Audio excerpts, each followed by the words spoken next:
Okay folks, I thought I'd just shoot a real quick video of my new one-man tent.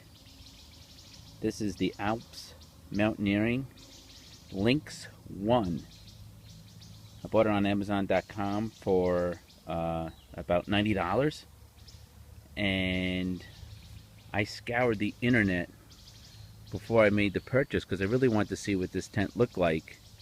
But unfortunately, there were no videos of this tent to review. So I just read the reviews, read a lot of stuff about Alps Mountaineering, and went ahead and made the purchase. So I set it up.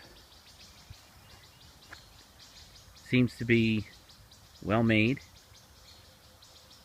I have all the different guide points staked out tonight because I'm going to test it out because we're due to have a very big thunderstorm and it's supposed to pour all evening. So I figured I'll test it out here in the backyard to see how it fares.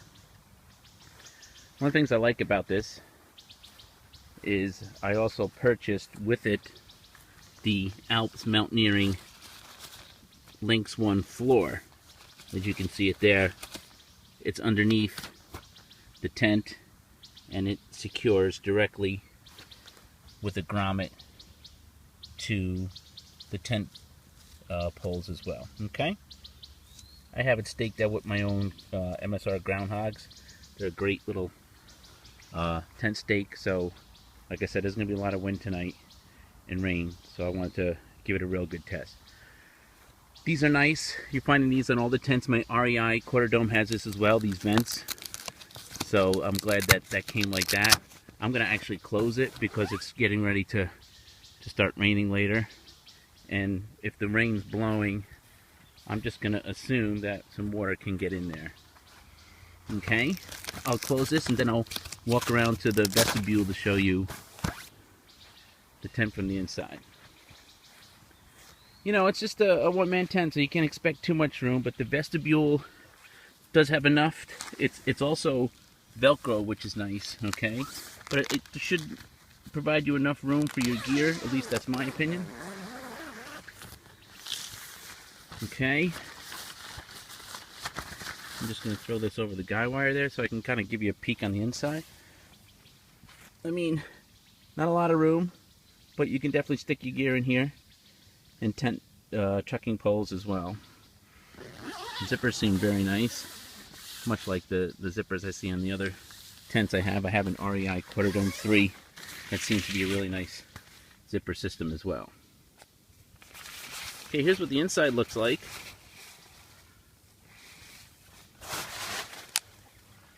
Now, the one thing I'd like to point out is this is really neat. The tent fly has these little plastic windows built in, so you can actually see out without having to unzip the vestibule. In my REI quarter dome, you really can't see out of the thing unless you unzip one of the vestibules. This is one-sided, like I said. It's got a little came with a little netting system to hang some of your gear. Like I said, I'll just come in here and test it out tonight and see how it does in the rain. Okay, I'll zip it back up. We don't want to get any bugs in for tonight. I'm going to zip up the tent fly. Again, it seems like a really nice zipper system. And I'm also going to make sure all the Velcro pieces are secure so that when it starts raining, it'll stay nice and dry. Okay, so wish me luck. I'll give you another report once it starts raining. And here we go.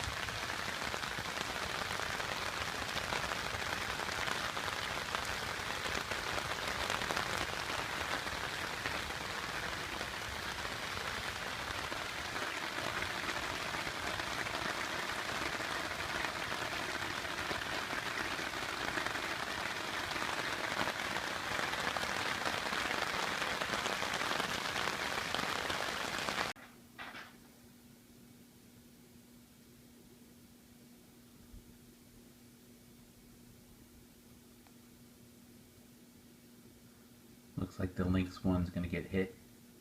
Some nice weather very shortly.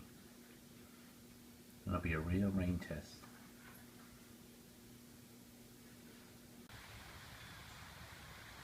Okay, that was the first line of thunderstorms that just came through. Pretty heavy downpour, a little bit of wind. Let's see how we did. Gonna shake off the fly a little bit. Wow, that water really beads nice. Looks like some very water resistant material.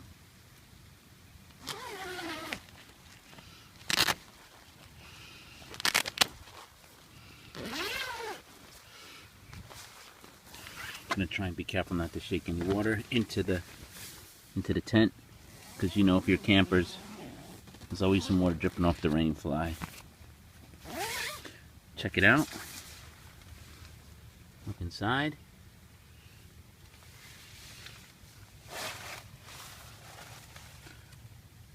Not a drop of water.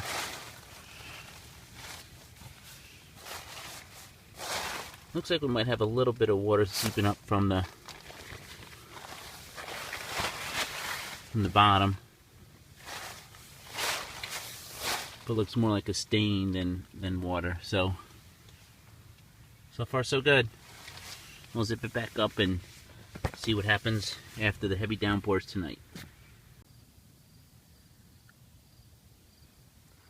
Well, kind of cozy. After the big storm, the tent is bone dry. So we sealed it up. Gears in the vestibule. We'll see how we do tonight. There's another line of thunderstorms on their way, so I'll report back in the morning. Okay, it's morning time. We had a second line of thunderstorms come through around 1 a.m. As you can see, lots of water beating on the rainfly. Around 4 a.m. I got a little warm. It was about 68, 70 degrees, kind of humid here in upstate New York. So what I did is I got out and reopened those vents. That seemed to help, but it really wasn't enough air, so I opened one half of the vestibule so that we could get some air in there, because it did get pretty warm. So I think this tent would be great in much cooler weather as well. And you know, I'd even consider, if I'm hiking and there's no rain, just sleeping without the rain fly, just so it's nice and cool in the summer months. Again, not a drop of water got inside. There's plenty of room in the vestibule. That's a Alps Red Tail backpack that I got last year off the climb. Another great deal. Good backpack for the money. Again, I'm not some kind of backpack pro, so I can't really review this stuff. The reason I made this video was so that other people that want to buy this tent could see what it looked like, because like I mentioned at the beginning of this video, there was nothing on the internet that showed that. Another quick look inside. You'll see that it's bone dry. Nice and dry. And like I said, I have the tent floor that I purchased separately, and I think that was a good deal because I think it's going to help. The rainfly windows, like I mentioned earlier, are great features. Kind of look out without having to open their fly. Again, there's a little netting for some of your gear. There's a little hook here too for little lights if you like. But gosh, for the money, I think it's a great deal. Anybody else that's looking to kind of get into backpacking without the expense of some of those more advanced tent systems and sleep systems I think would benefit from this Alps Lynx-1.